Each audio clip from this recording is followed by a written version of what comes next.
ഇന്ന് രാവിലെ തന്നെ ഉമ്മച്ചി വിളിച്ചിങ്ങാണ്ട് പറഞ്ഞു കേട്ടോ, ഞാനിന്ന് ഫിഷ് കറി ഉണ്ടാക്കാൻ പോവാ, നീ വീഡിയോ എടുക്കുന്നു. ഞാൻ ഈ ഫിഷ് തൊടാറില്ല, കഴിക്കാറില്ല കേട്ടോ. പക്ഷെ ഉമ്മച്ചി അങ്ങനെ പറഞ്ഞതല്ലേ, അപ്പം ഉമ്മച്ചിനെ നിരാശപ്പെടുത്തണ്ടല്ലോ വിചാരിച്ചിട്ട് ഞാൻ ഫോണായിട്ട് വന്നിട്ടുണ്ട് കേട്ടോ. അപ്പം നമുക്ക് സ്റ്റാർട്ട് ചെയ്യാം. ചൂടായ എണ്ണയ്ക്ക് കറി ലീഫും ജിഞ്ചർ ഗാർലിക് പേസ്റ്റും പിന്നെ ഉലുവയും കുറച്ച് വലിയ ജീരകവും ഇതൊക്കെ ഇട്ട് നന്നായി ഒന്ന് വാട്ടിയതിന് ശേഷം വലിയ ഉള്ളിയും പിന്നെ 3-4 പച്ചമുളകാണ് ഇട്ടെടുത്തിട്ടുള്ളത്. ഇനി ഉള്ളി വേവുന്നത് വരെ നന്നായിട്ട് വാട്ടി കൊടുക്കുന്നുണ്ട് കേട്ടോ. ഇത് നന്നായി വാട്ടിയൊന്ന് സെറ്റായതിന് ശേഷം കുറച്ച് ഉപ്പ് ഇട്ട് കൊടുക്കുന്നുണ്ട്. പിന്നെ അതാ തക്കാളി ഇട്ട് കൊടുക്കുന്നുണ്ട് കേട്ടോ.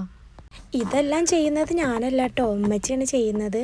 ഞാൻ നേരത്തെ പറഞ്ഞ മാതിരി ഞാൻ മീൻ കഴിക്കാറില്ല, അതുകൊണ്ട് ഞാൻ തൊടാറില്ല, ഒന്നും ഉണ്ടാക്കാറില്ല കേട്ടോ. അപ്പം ഇന്നത്തെ റെസിപ്പി ഫുള്ള് ഉമ്മച്ചീൻ്റെ വകയാണ് കേട്ടോ. ഇനി നമുക്ക് മസാലകൾ ഇട്ട് കൊടുക്കാം. 2 സ്പൂൺ മുളക് പൊടിയും 1 സ്പൂൺ മഞ്ഞൾപ്പൊടി, 2 സ്പൂൺ മല്ലിപ്പൊടിയും പിന്നെ ആവശ്യത്തിനുള്ള ഫിഷ് മസാലയാണ് ഇട്ട് കൊടുത്തിട്ടുള്ളത്. അതും കൂടെ ഇട്ട് നന്നായിട്ട് വാട്ടിയെടുക്കുന്നുണ്ട് കേട്ടോ. ഈ ടൈം കൊണ്ട് ഉമ്മച്ചി നമ്മളെ പുളി ഉണ്ടല്ലോ, അത് വെള്ളത്തിലിട്ട് വെച്ചിട്ടുണ്ടായിരുന്നു. അതെടുത്തെങ്ങാണ്ട് അതിൻ്റെ വെള്ളമൊക്കെ എടുത്തിട്ട് നന്നായിട്ടൊന്ന് കറിയാക്കിയിട്ടുണ്ട് കേട്ടോ. ഈ പുളിയുടെ വെള്ളമാണ് തോന്നുന്നു ഇതിൻ്റെ കറി. അതൊന്ന് തിളച്ച് വന്നപ്പോൾ ഉമ്മച്ചി ഫിഷ് ഇട്ട് കൊടുത്ത്. എന്ത് ഫിഷാണെന്നൊന്നും അറിയില്ല, എനിക്ക് ഫിഷിൻ്റെ പേരൊന്നും അറിയില്ല കേട്ടോ. ഫിഷ് ഇട്ട് കൊടുത്തതിന് ശേഷം കറി നന്നായിട്ട് തിളച്ച് വരുന്ന ടൈം കൊണ്ട് നമ്മൾ ഒരു പാൻ എടുത്തെങ്ങാണ്ട് എണ്ണയിൽ കറിവേപ്പിൻ്റെ ഇലയും ചെറിയുള്ളി നന്നായിട്ട് വാട്ടിയെടുക്കുന്നുണ്ട് കേട്ടോ.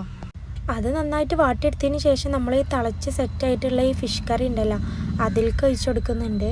ഇതും കൂടെ കഴിഞ്ഞ് നമ്മൾ ഫിഷ് കറി ഇവിടെ സെറ്റായി എന്നാണ് കേട്ടോ ഉമ്മച്ചി പറഞ്ഞത്. പിന്നെ ഞാൻ ഇതിൻ്റെ വക കുറച്ച് മല്ലിച്ചപ്പ് ഇട്ട് കൊടുത്തിട്ടുണ്ട്. ഇപ്പം നമ്മളെ ഫിഷ് കറി ഫുള്ള് സെറ്റായിട്ടുണ്ട് കേട്ടോ. അപ്പോൾ ഉമ്മച്ചിൻ്റെ ഫിഷ് കറി എല്ലാവർക്കും ഇഷ്ടപ്പെട്ടിട്ടുണ്ടെന്നുണ്ടെങ്കിൽ എല്ലാവരും ലൈക്ക് ചെയ്യുക, സബ്സ്ക്രൈബ് ചെയ്യുക. അപ്പോൾ അടുത്ത വേറൊരു പുതിയ വീഡിയോ ആയിട്ട് കാണാം കേട്ടോ. അതുവരെ എല്ലാവർക്കും ബായ്.